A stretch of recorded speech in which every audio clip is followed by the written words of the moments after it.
Good morning.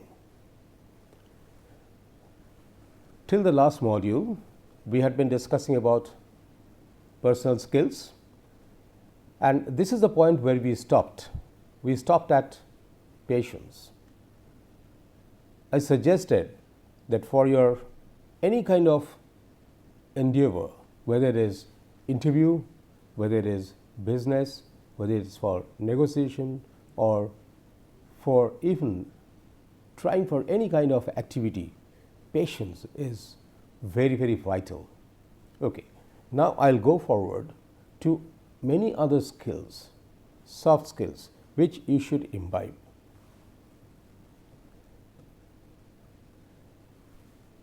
Pause. I'll tell you very frankly, whenever you are interacting with somebody else, if any proposition or any idea or any point which is contesting your opinion, you are likely to get a little agitated internally. Externally, it may not be visible. Internally, you get agitated. You raise a point, immediately contested. You raise a suggestion, you offer a suggestion, immediately discarded. You give a proposal, immediately refused. These are the situations which are very, very critical during negotiations or any interactions. In the interview, you answer to a question. It may not fit exactly to the line of what the interviewer is asking or expecting. Immediately he discards your answer and saying, no, that's not right. And you are taken aback, At this point, my suggestion is use pause. Give a short, few seconds pause. Suppose you have offered or rather proposed a fees being discarded.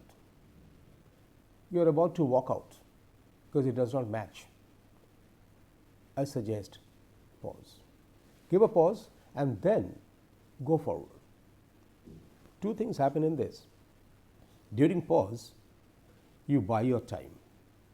When you are giving a pause, you are not retreating, you are not leaving the ground, but you are just thinking what could be your immediate next course of action. At the same time, the opponent who has discarded you or contested you or refused you, he is also thinking what could be your next move. Have you ever seen chess games? Do you see that the players, they immediately jump into giving some moves? No, they give a pause. The pause is the time which you require internally for thinking, for strategizing, for working out exactly what you are supposed to do. So, dear friends, pause is very, very, very vital. Try it. You try it and get convinced yourself. It's only my suggestion. Then comes perception. What is perception? You remember I was talking about the mental processes. In the mental process, we go through 3 steps. The first step is sensation.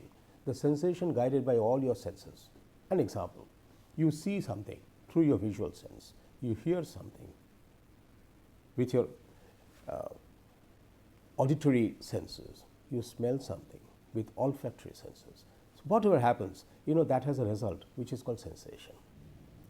The immediate step after is called perception. Everybody is endowed with sensory power. A little more or less. More or less means in terms of degree. Somebody can see very brightly. Somebody who cannot see very brightly will put a specs like me. Somebody can hear very clearly. Somebody may be having a little bit of hard of hearing, so he puts a hearing aid. So, okay, that is not the point. The point is you have a sensation which is a result resulting into something called sensation. The next stage, immediately what happens is the mind works in split seconds. We really cannot comprehend. The mind immediately goes into the next stage or step called perception. That stage is guided by all your other knowledge, background knowledge or exposure or experience. So the perception is never possible unless you had a sensation. The perception of what, in this sense, what is that skill? How quickly you can perceive the situation. How quickly you perceive the situation depends on how do you see it. You remember in the last module I discussed that seeing and observing, there is a difference. Basically what happens is when you are observing, you probably will take the help of your perceptory power or perception power. Now in this perception, it is guided. How? If you are an artist, then you know more about the paints, papers, and all of the media. So the moment you see a picture, immediately you perceive, okay, this is done in this kind of media. Suppose you are an architect and you know about lots of buildings. There are many other people who are seeing these buildings maybe as tourists. But the thing is, the moment you see it, you see the picture, and then immediately you start narrating the history or the structural complexity or the excellence of that particular object as an architect, because you have been taught. So you have been informed, you have analyzed it before, you have learned about it. So the perception is always guided by background information. Now here I have a suggestion. Whenever you are going for business, at that point of time you have a very clear perception of entire scenario or maybe alternative scenarios. How it happens? You are going to meet a chairman of a company. You must have a perception what a chairman should be, what should be his position, how could he manifest, and usually what are the different kind of chairmen or different types of chairman you have met before or you have heard about. So your perception of the chairman is very important. If you are meeting the project manager, then you must have a clear perception what is the limitations or what is the power of that project manager. So you must have a perception of a project manager. In fact, I'll tell you, in this kind of cases, you require a little bit of background research. Never jump into any kind of interaction in such kind of business interactions where you don't have the background information. Background information does not mean that you know the entire history of that company. No. Background information is the position, background information about the power, background information about the limitations. All these I'll discuss when I'll talk about negotiation. In such modules, I'll discuss more in detail. I'll give you some tips on that point here. So the perception basically is your idea about the situations, about the persons, about the consequences and such. Okay? If there is anything which you are seeing for the first time or you are experiencing for the first time, then I can tell you that your perception may be weak. I won't say zero, because probably what you will do is you will try to find some other items which are comparable to this. So you have a perception of the other item which you have been exposed to, but this item which you are now going to deal with, you are now developing a perception. Next time when you go to a similar situation, your perceptory power on this situation is very, very effective and clear. Okay? Here I would say that perception comes, all right. That does not mean that perception is automatic. Perception has to be nurtured. You have to culture, you have to study, you have to read, you have to analyze. Okay. Next that comes in my list is the personality. Personality, I have talked about it in some other manner earlier, the habits when I said. Okay. Personality is overall yourself. Overall yourself is how you stand, how you talk, how you shake your hands, how you move forward, how you move backward, how you bend, how you look at something, how you smile, how much you smile. If it is highly hilarious thing, how much you are smiling or laughing, everything. How do you eat? If you are offered a cup of tea, how do you sip? Personality is totality. And then along with it, all your background education, your family backgrounds, your overall manifestations, your attire. So the personality is a totality. Though in my list of alphabetical order it came here, but if I take everything together and all positives added together, I would say I am seeing you as a positive personality, a right personality who possesses all these good qualities. But suppose the opposite is also true. I might find you that you have not really matched with all the expected good things. Then naturally your personality will turn out to be negative personality or poor personality. So personality is to be built. A suggestion to youngsters: when you are in school, you have the company where you have school friends and teachers. When you're in college, you are in company with another set of friends, limited to your class, then limited to your batch, okay, and then limited to your hostel mates, then limited to the entire campus. So that means you are in company of multiple such sets, where other sets may be the subset within it.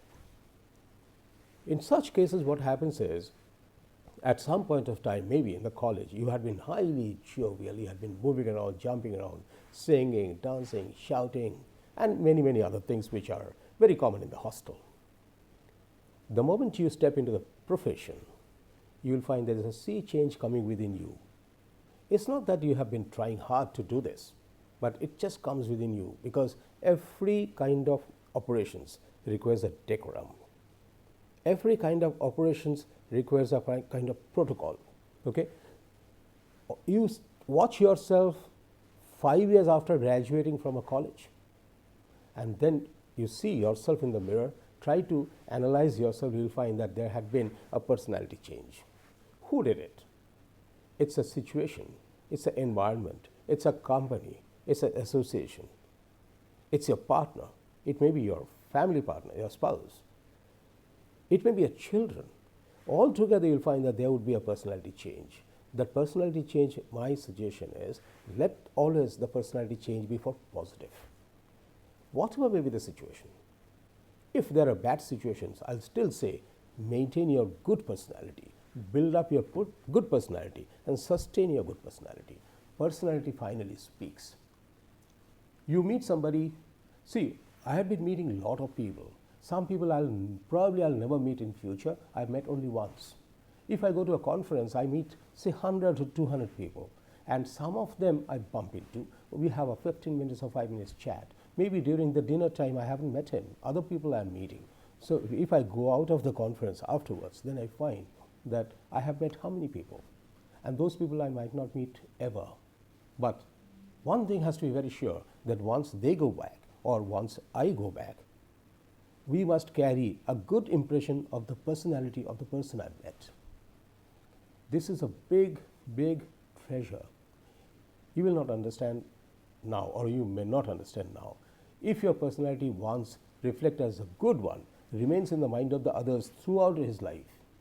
If your first impression or your personality is reflected as a negative one or a bad one, trust me, this will also be in the mind of the other person throughout his life. If there is any opportunity for you where he could have recommended you or referred you to something, then you automatically will find, he will say, no, he is good in academics, he is good in professional works, but his personality is disturbing. You are gone. All positives you try to make within this personality. Perseverance is your tenacity to sustain in an activity. You are doing something, not necessarily within a split second you will reach the targets or you'll reach your goal. You are trying, you are doing more, you are trying to improve the quality. This is what is perseverance. You have to stick to it, stick to the work that you are doing till you reach a target. Now, what happens is, quite often I have seen, I deal with my students. Quite often I have found that many of the students, when they come to me and say, sir, this is what I want to do in future, okay?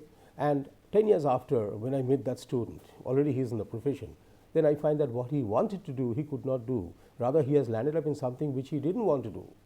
What happened really? What gone wrong? Basically, he did not have the perseverance on the thing that he wanted to do.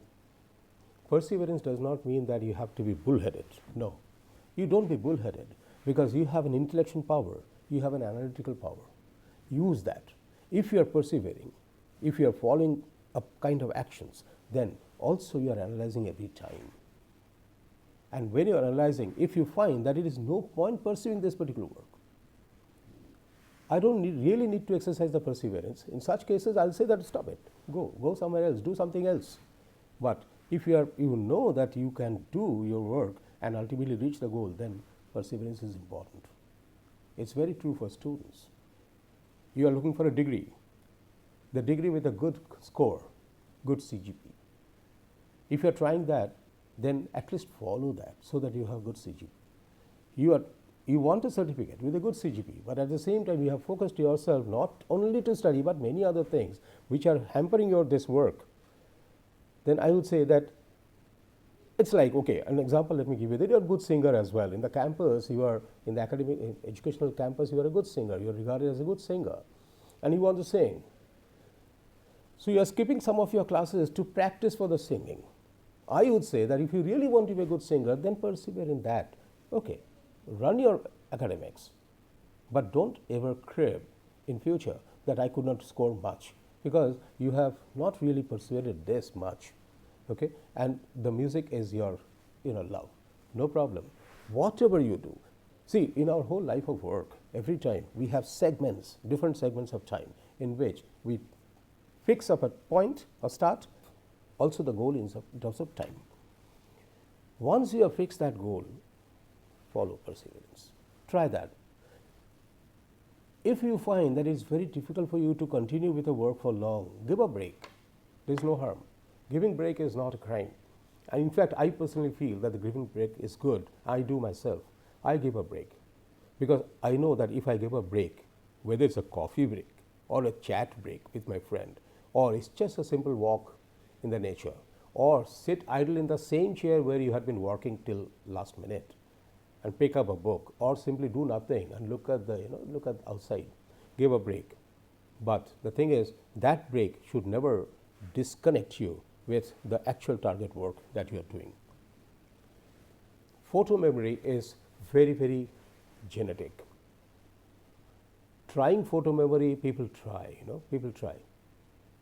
And in our schools, we have found that there had been lots of games in which, some I have gained, some, I won, some I have lost.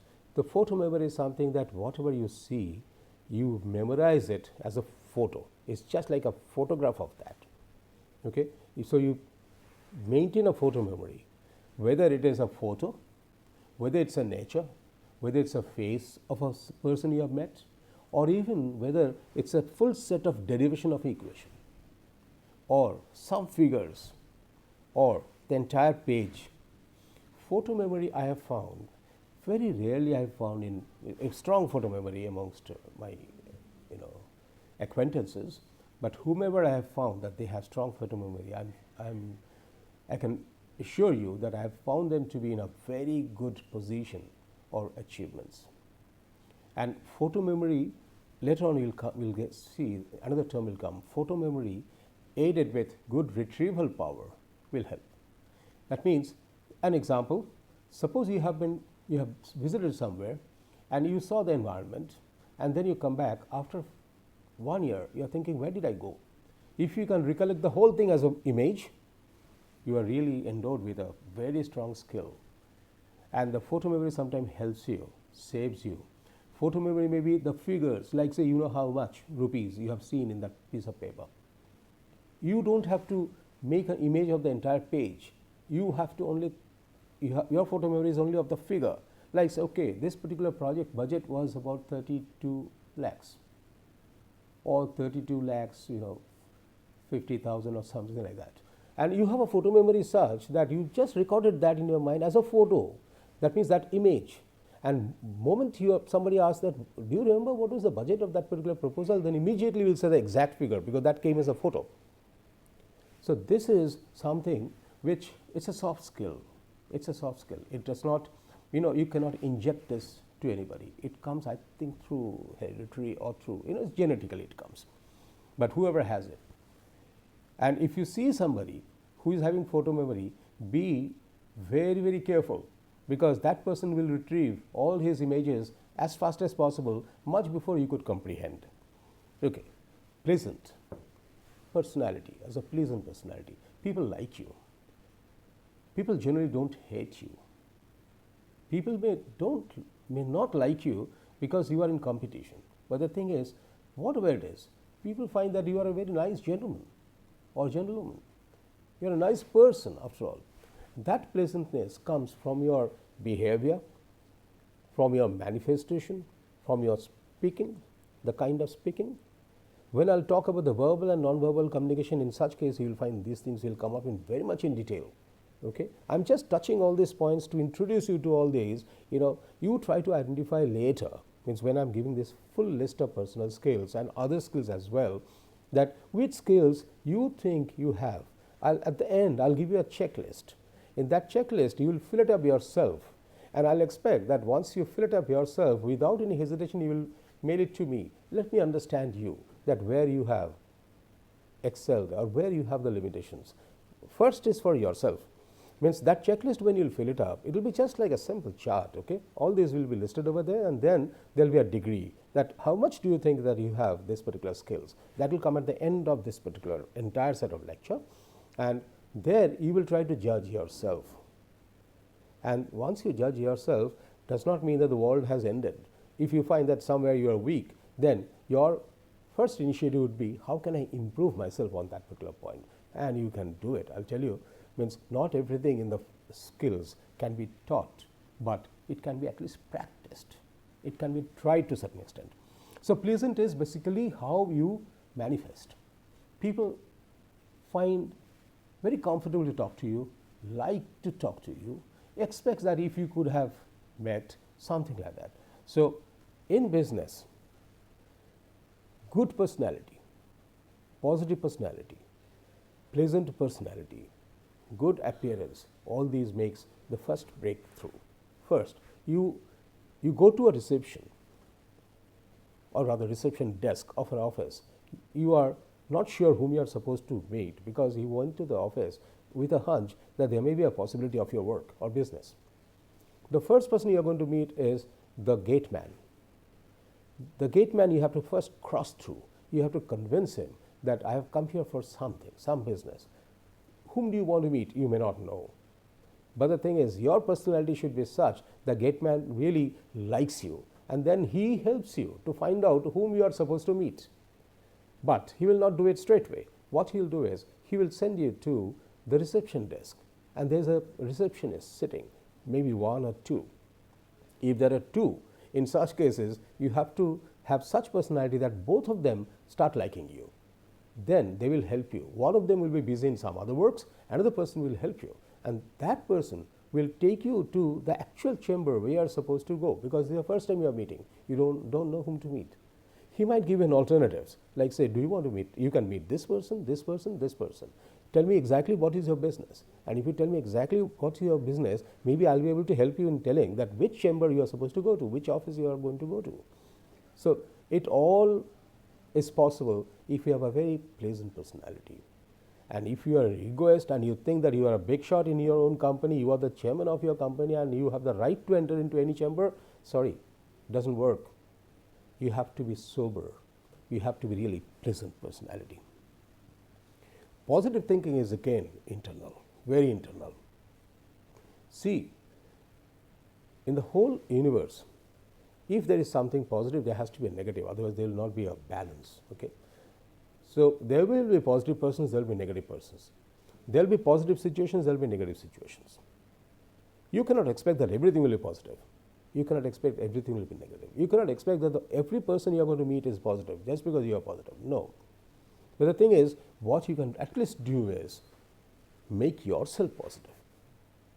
If you want to make yourself positive, all the positive things that, all the skills that I am saying, at least if largely you go about 60% of positive of all the points when you will fill up that chart which I will give you, then you will find that you are reflecting as a positive personality with positive thinking. Now, what is that positive thinking? Suppose you are looking for an opportunity.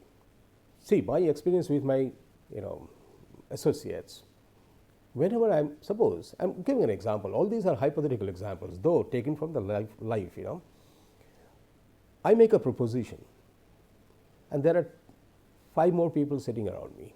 I am the 6th person. I make a proposition that this could be a good opportunity. 4 of them says, yes, it may be a good opportunity. One person says, I don't think it's a good opportunity. He may not be wrong. He may be 100% right. But the way he started thinking that I may not think it's a good opportunity is the good reflection of his negative thinking. The other 4 did not take any chance. They just wanted to play safe and support me, saying maybe a good opportunity. But suppose it is something like this, that one person says not a good opportunity, 3% says maybe a good opportunity, and one more person left there, he says I think it is a very good opportunity. Okay, then I will consider that person as a positive thinker. It may be a bad opportunity, but he at least starts thinking it is good opportunity. Now the thing is, this is the concept we always say, very commonly used, looking at the glass, half glass full of water, half glass empty. Positive thinkers will always consider as a half glass full, because if it is half glass empty, then half glass must be full. So positive thinkers looks at the half glass full, and the negative thinkers generally looks at half glass empty. The point is, the positive thinker's advantage is, if he finds this half glass full, then he has an opportunity to fill it up the other half. That makes a full glass full of water. Think about the result of the negative thinker. Negative thinker thinks that half glass empty. So to see that half glass empty becomes a half glass full glass empty, he just pours the water out. The water goes out, it's gone, zero. Result is zero. So never think in terms of half glass empty. Always have a positive thinking. If you find that by your nature of positive thinking, you are landing into trouble, I can assure you one thing. If you really be good analytical person, and if you are, if you have all those positive things, then you can convert that negative thing to a positive one. The way I said, that positive thinker will think that, okay, the half glass is empty, half glass is full, the rest half glass which is empty, I'll fill it up. That means it's an action he takes. This is what is very, very important. Performance is how you deliver, how you manifest, how you carry on the work, and how you ultimately deliver.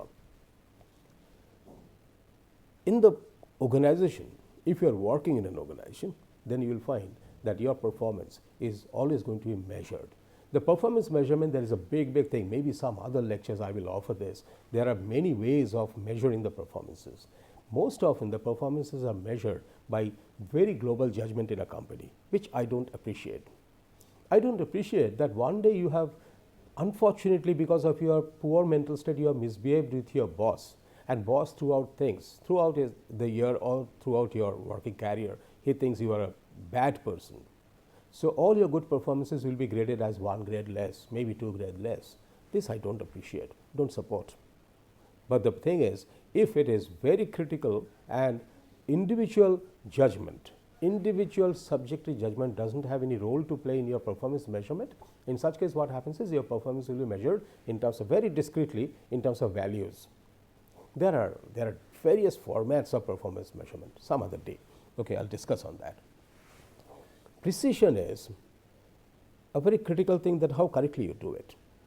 If you do it very correctly, then you are precise. I would put a note of cautioning. Precision has to have a limit. There is nothing in the world which is 100% precise.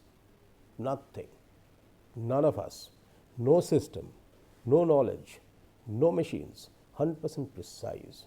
But there is a degree of precision which is required. The degree of precision up to which it will work, and there will be a tolerance, some plus minus. And your precision level, your precision skill should be up to that. If you be over precise, you will be wasting your time. You want to go 1 kilometer, you walk 1 kilometer, and then you think I can go 1 millimeter further, or 1 centimeter further, or 1 meter further. Makes no sense. There is no reason to go to that precision. So it is you who will decide how much precise it will be, where, up to what level of precision you will work. So whenever you are fixing your targets, fixing your goals, you work out your precision at that particular level. Okay, that how much precise we should go to. Once you go work out this precision, then you will find you also have to share with your colleagues who are working on the same group or the same, the team members, because they also should know what is the precision level that you have set, and everybody should try for that. If in your team you have not shared what's the precision level and somebody else works with over precision, that's also wastage of energy, time, money, and also the result will be delayed. Okay. Then comes preparation. For everything, a preparation. This preparation thing I'll discuss more when I'll talk about the negotiations, when I'll talk about the interviews and GDs. There are, for different kind of activities in the business or in the in interactions, different level of preparations are required. I will discuss individually. Preparation is what? Before you start really acting on ground, your background activities. That is preparation. Okay? How you prepare, whether it's through knowledge, whether it's through exercise, something like that. It's just like, the person who is an Olympic runner, he runs for only a few seconds to win the gold medal, but he might have had 10 years of preparation. So how much time is required for preparation? What degree of perseverance, persuasion, exercise is required for preparation is a different ball game for discussion. But the thing is, what is preparation? Just the stage up to which, or rather before which, you are just going into actions. So if you are going for actions, anything before that you have done for as many number of years doesn't matter. Time doesn't matter. Time is the one that you require. So you have the preparation. Without preparation, don't ever venture into anything. Without preparation, don't do it, because none of us are so great that we just jump into some action and we excel. Never possible. Good preparation will help you in combating situations which you might not have foreseen. So you prepare well.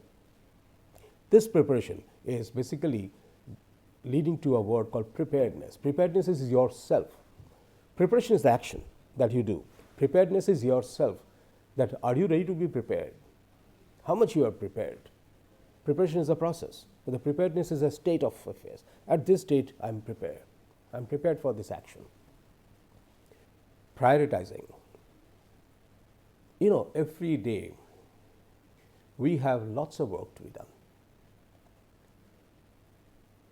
Which work you will do first? There are good books on first thing first. You have a set of works scheduled. It may be for the day, maybe for the week, maybe for the month, maybe even for the year, or maybe even for your life. You have to prioritize.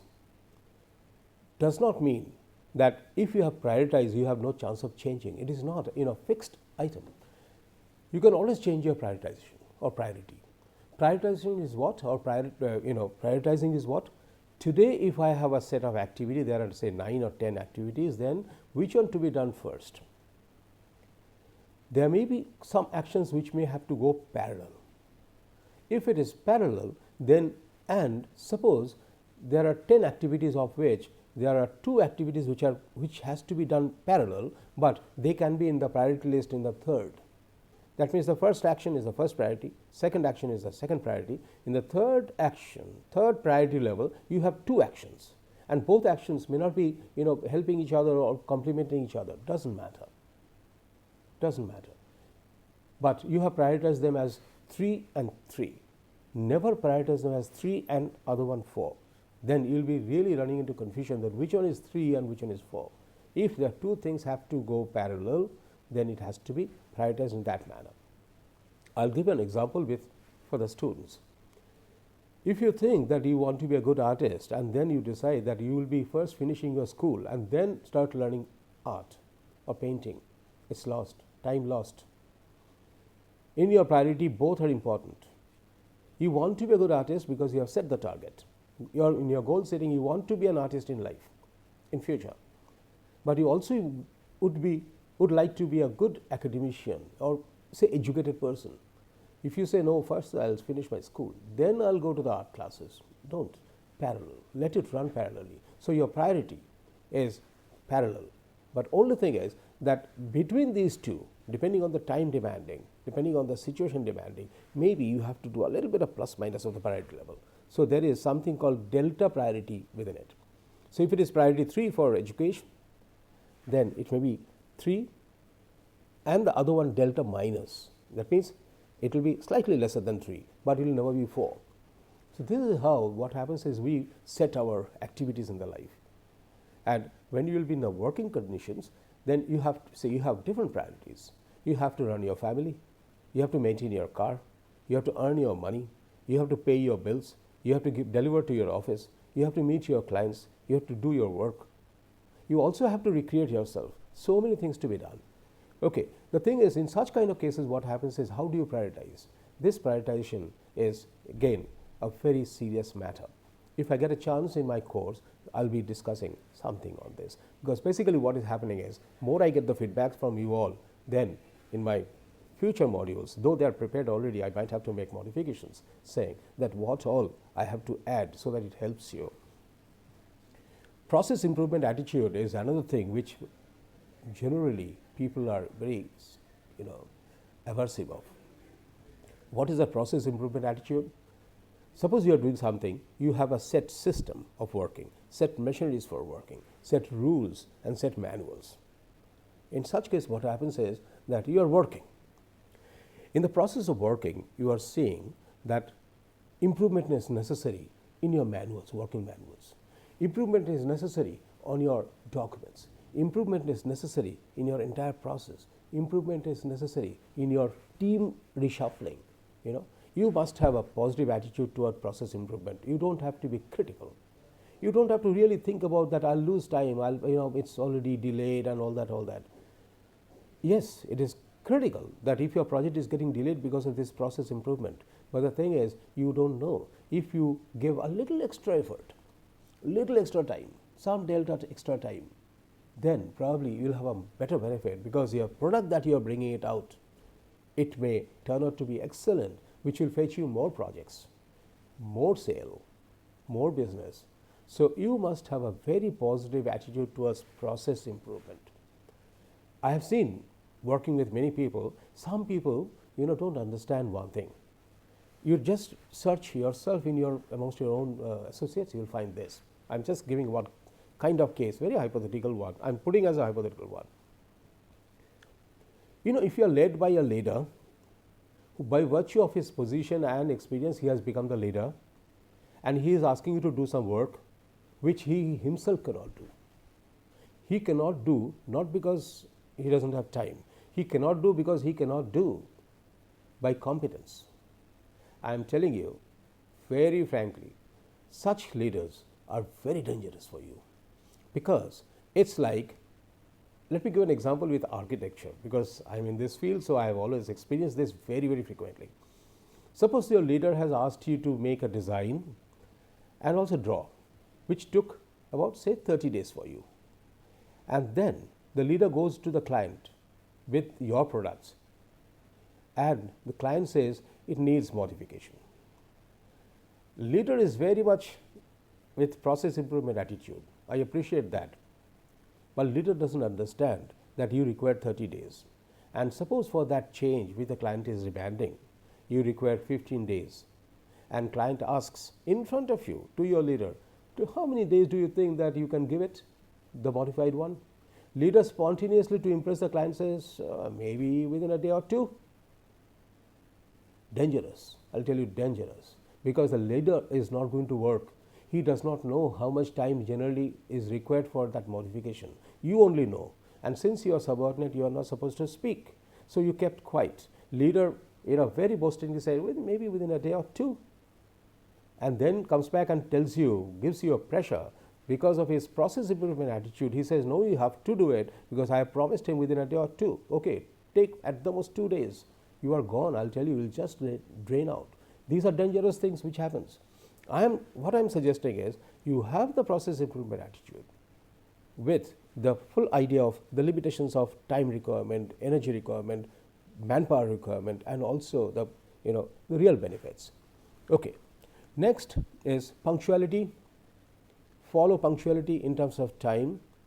At the last element, in the last week, 12th week, I'll discuss about the time management. At that time, I'll elaborate this more. Punctuality is sticking to the time. If you have committed something, stick to the time. And if you want to start something, stick to the time. Okay. Rationality is very, very superficial. Rationality is like, say, what is right, what is proper. And why it is superficial? Because judging the rationality becomes very, very difficult. Gauging or measuring the rationality is very, very difficult. And then recognition. This is one more important thing. recognition, what happens is you have to recognize the talents, you have to recognize your own self talents, you have to recognize your limitations, you have to recognize the situations.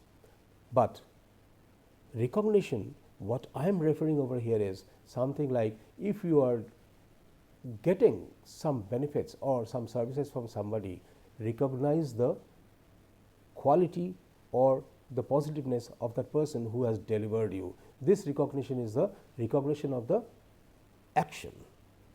It is something like if you have asked somebody to deliver something, get something for you, and he gets it in time, recognize and pat at the back of the person and say, it's good that you have just got it in right time. If there is somebody who has delivered you something which you wanted in terms of design or anything, or even in terms of something, and if he has done it rightly, then recognize it. See, the thing is, I'll give an example again. Suppose you wanted a product to be delivered within 7 days. If the person gives you in 7 days, then you know that I have given him 7 days, so he has given delivery in 7 days, no problem. Why should I unnecessarily, praise him or recognize him? If he gives in 6 days, then you would say, oh, you're finished, so I've saved one day. If he really gives the same quality, same quantum as expected in 5 days, then you are saying, excellent, you have done it much before. Okay? If he has delivered it on 8th day, then you can say you are 1 day late, fine. But the thing is, when you are saying that you have done excellent in 5th day or 6th day of delivery, at the same time if he has delivered in time, that also you recognize. Because recognition is not the replacement with the money. You are not spending any money for recognizing somebody's talent, recognizing somebody's delivery schedules and everything. You are recognizing the action and the targets. You won't understand or believe that one small word, excellent, you have done it, I gave you 7 days and you have just done it in 7 days, excellent. This few words will make him work very hard in future. Okay? So, up to this, in the next module, I'll discuss further on these points. Any questions you have, any points you have, you just forward it to me, okay, through forum. I'll be happy to answer. Okay, thank you.